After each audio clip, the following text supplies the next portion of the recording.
région Bourgogne-Franche-Comté, elle s'est approprié ces enjeux à travers déjà l'ensemble de nos politiques publiques, mais surtout avec un élément déclencheur qui a été celui du plan régional de prévention et de gestion des déchets, planification donc obligatoire qui nous a été demandée dans le cadre de la loi NOTRe. Nous avons décidé dans le cadre de ce plan déchets d'y adosser une véritable stratégie régionale de l'économie circulaire. Notre objectif commun avec l'ADEME, c'est d'accompagner des entreprises, des collectivités, des associations qui auraient des idées innovantes autour de l'éco-conception, des questions du tri, du recyclage, mais aussi d'accompagner des filières professionnelles dans leur nouveau process de travail. L'ADEME concrètement, elle accompagne les entreprises pour les aider à améliorer leur compétitivité en réduisant leurs coûts liés à l'énergie, à la matière et aux déchets. Et puis après, pour les entreprises qui souhaitent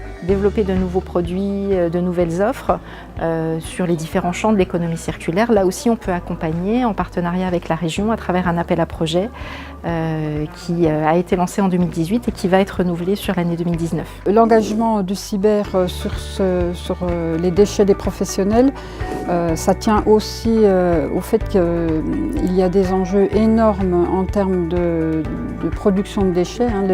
Les déchets du monde industriel et notamment les déchets du bâtiment représentent 70% de la production totale de déchets en France. Le déchet, il ne faut plus le considérer comme un déchet, mais comme une ressource. Au niveau des exploitations, notamment pour une meilleure utilisation des effluents d'élevage. C'est un moyen de limiter l'achat des engrais. Ça a pratiquement baissé de plus de 40% sur le département du Doubs.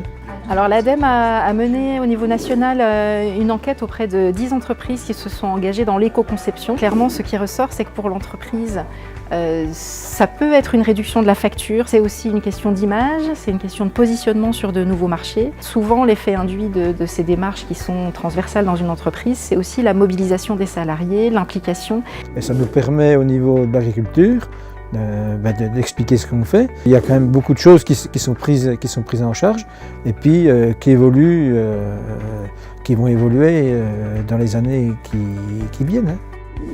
L'objectif d'un salon comme celui-là, porté par le Cyber, c'est vraiment, on met tout le monde en réseau, on met tout le monde ensemble. Du coup, ça permet effectivement de créer du lien, ça permet aussi de se dire qu'on n'est pas tout seul sur une difficulté qu'on peut rencontrer. Et l'idée, c'est de promouvoir cette prévention au sein des entreprises, également mettre en relation des entreprises entre elles, parce que certaines produisent des déchets, comme certains cartons, qui peuvent être réutilisés directement par l'entreprise qui se situe à 1 ou 2 kilomètres de là. Plus on est nombreux à réfléchir sur une thématique, plus les entreprises, les industriels peuvent trouver des solutions à leurs problèmes de déchets. Les choses, elles avancent, elles bougent. Du coup, on trouve l'écosystème qui est favorable à ce qu'on souhaite faire et en tout cas à ce qui est porté aujourd'hui autour de l'économie circulaire.